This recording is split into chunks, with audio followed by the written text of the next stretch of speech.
By checking out Rick Ross's book, Hurricanes. Rick Ross, the rapper. Let's go ahead and check out chapter 5, and I'm going to come back with my reaction. Hit that thumbs up button. At first, Gunplay didn't believe that Torch had really written his bars, so we told him to come by the studio to see if he was for real. From my phone call, I knew that Torch was not from Miami. Niggas from the crib tend to talk and rap slow, and Torch had the vernacular and delivery of a New York nigga. When he got to the studio, he gave us his whole story. Torch was from the Castle Hill housing projects in the Bronx. He gotten caught up in some street shit, and his mother had sent him to live with his sister in Fort Lauderdale. He'd been laying low there, but like the rest of us, he was trying to make something happen in the rap game.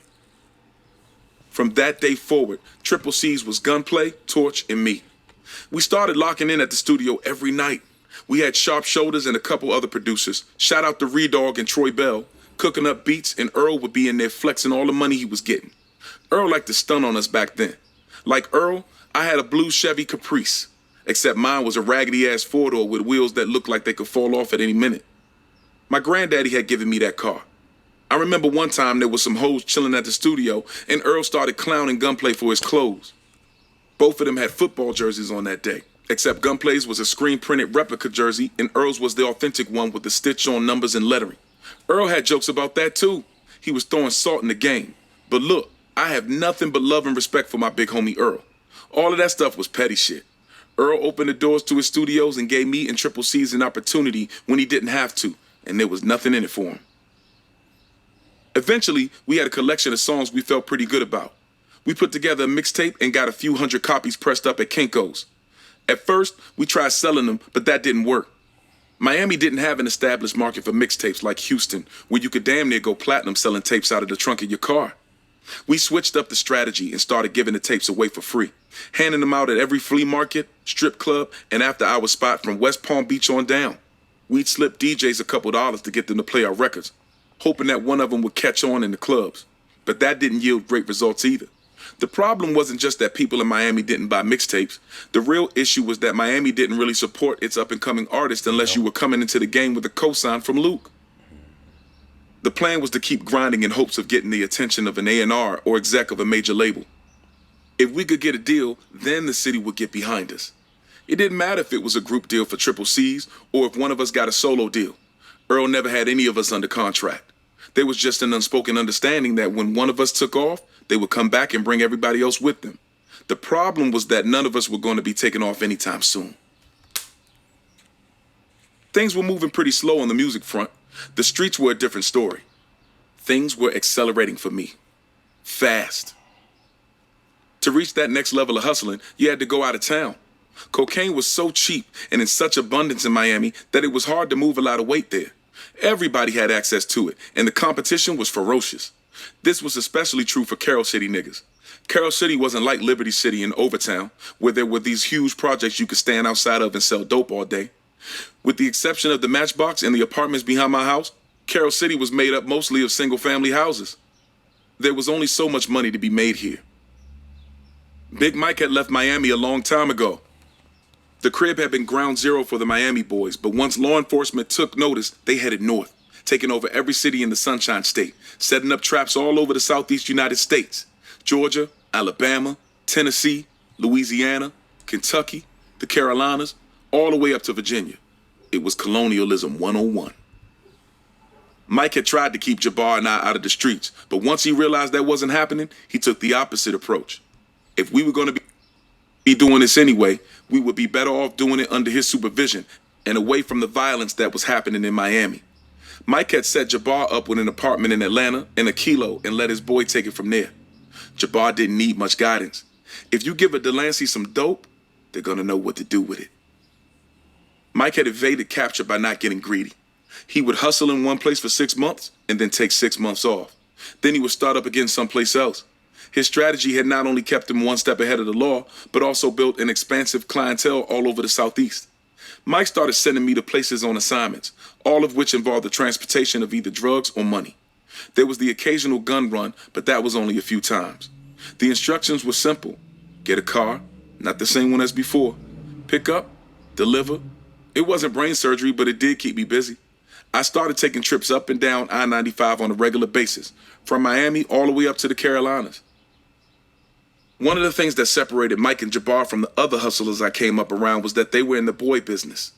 Most of my dealings with heroin took place in Jacksonville, where the demand for it was as big as it was in Miami, but with very few people that had access to it. I started bringing it up to Jacksonville from Miami. I'd usually chill up there for a few days while niggas worked off the pack to get me the money to bring back home. But I really didn't like being around that shit. I never did heroin, but I felt like I could have gotten addicted to it just from being in the same room and inhaling that shit while they chopped it up with chemicals like quinine and mannitol. If I was around the boy for a few days and then went home, my stomach would start to hurt. That happened to me a few times.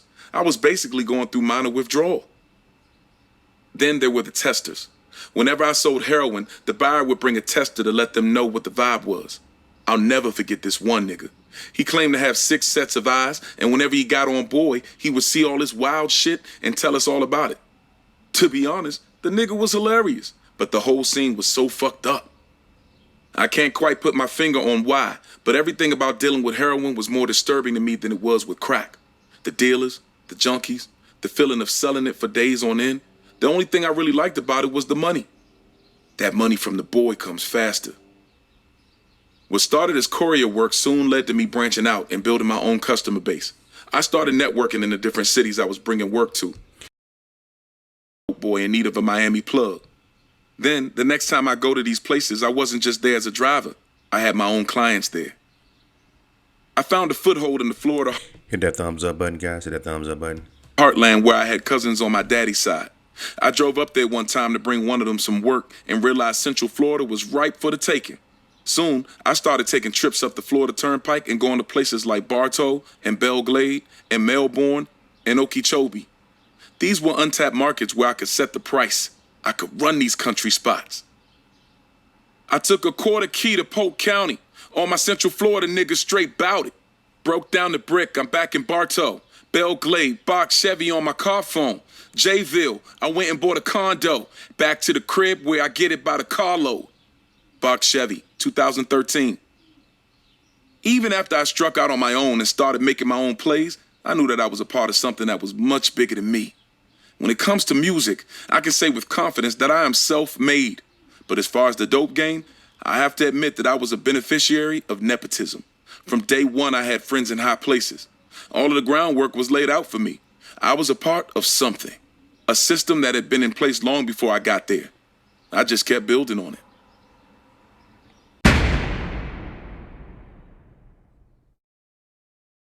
Looking for a professional photographer for your next big event? Need video of your special day? Then look no further. For $100 an hour, have a professional photographer or videographer shoot your wedding, birthday party, quinceañera, bar mitzvah or bat mitzvah, anniversary party, or whatever your special occasion may be. Highlight your event with professional, crisp photos and video. Check out Charles Arness Photography on Instagram, as well as book us for your next event. Must live in the Southern California area.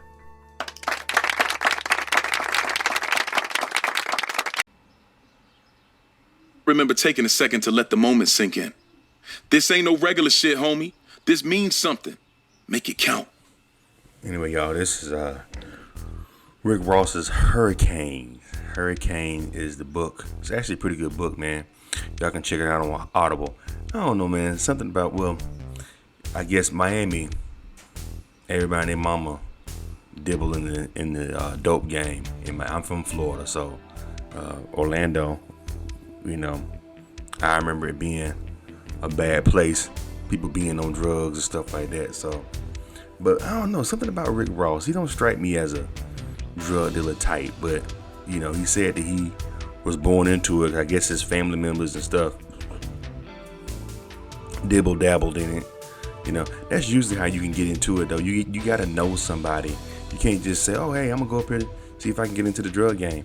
That's something you gotta know somebody, an uncle or a family member. You gotta be. It's all, like with anything that makes a lot of money, legal or illegal. You gotta know somebody to get into it. You know what I'm saying? Put in through a family friend or a friend or a cousin or a family thing that the family does. You know, especially, it's funny. I knew a group of family that was it was like generational drug dealers, in Florida. They, grandma, granddad, they were generational drug dealers. So you have those in Florida as well, which is crazy to me. You know what I'm saying? Like, it's people who have 4th, 5th generation drug dealers in their family, and they go to prison and they get out like it ain't nothing. Oh yeah, I did 10 years, then go back to the family business. You know what I'm saying? But you would think, like, eventually, if you doing that generationally, that eventually y'all could take all that money that y'all getting illegally and put it through something legitimate, so that way nobody won't have to do that no more. You know what I'm saying? But anyway, what do y'all think about this book, man? Y'all can check it out. It's called Hurricanes by Rick Ross. You can check it out on Audible. Let me know what y'all think in the comments. Hit that thumbs up button and subscribe to the channel. For more of these fascinating stories and true crimes, subscribe to Charles Arnis World. Thanks for watching.